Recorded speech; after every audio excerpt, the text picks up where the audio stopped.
Écrire une lettre postale à l'ancienne sur un papier avec un crayon, c'est vraiment un petit plaisir que j'ai retrouvé. En fait, j'ai eu un petit problème avec ma banque, alors je les ai appelés, et la dame au téléphone, elle m'a dit « Pour cette demande, il faut nous envoyer un courrier postal par la poste. »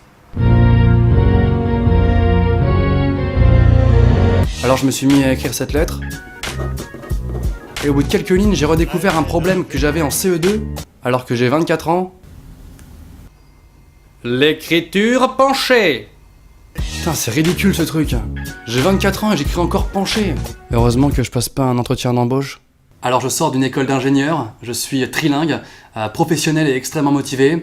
Voici ma lettre de motivation. Homme ridicule. Du coup, j'ai dû tracer des lignes avec une règle au crayon pour écrire. Mais bon, après je les ai gommées, hein. Je suis pas complètement fou non plus. Hein. Il y a aussi un truc que j'avais oublié, maintenant que j'ai l'habitude d'envoyer des emails, des textos et autres tweets de manière parfaitement illimitée, c'est que pour envoyer une lettre postale extrêmement ringarde qui va mettre 3 jours à arriver, il faut payer. What is the fuck? Nos parents, à l'époque, ils devaient dépenser trop de thunes. Pour la fête de samedi soir, je sais pas encore si je peux venir. Écoute, je te confirme ça par lettre, ok? On fait comme ça marche. Ah non, j'ai plus de crédit. Donc j'ai dû aller acheter un timbre. Et il y a un truc que j'ai toujours trouvé hyper dégueulasse avec les timbres, c'est qu'un timbre, à part à la poste, tu peux l'acheter que dans les vieux PMU, vraiment crado. Et la partie non protégée du timbre, il faut tout simplement la lécher. Alors si personne ne me regarde, moi je fais la technique du doigt.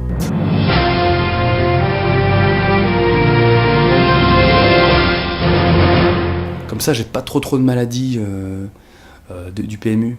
Et enfin, après avoir bien galéré quand j'arrive devant la boîte aux lettres pour poster la lettre, j'ai l'impression de devenir plutôt débile.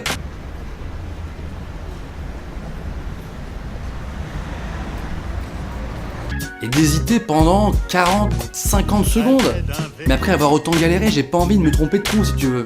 Suite à quoi, je développe une sorte de parano. Je me dis que si ça se trouve, la lettre elle est pas bien tombée.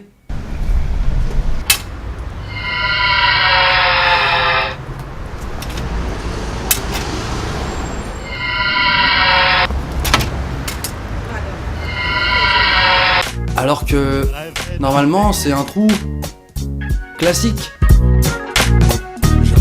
Je sais pas si je suis le seul à galérer pour envoyer une lettre de merde, mais en tout cas, vous êtes de plus en plus nombreux sur la page Facebook Norman fait des vidéos, et ça me fait super plaisir. Partagez cette vidéo sur votre mur Facebook si vous voulez, d'accord?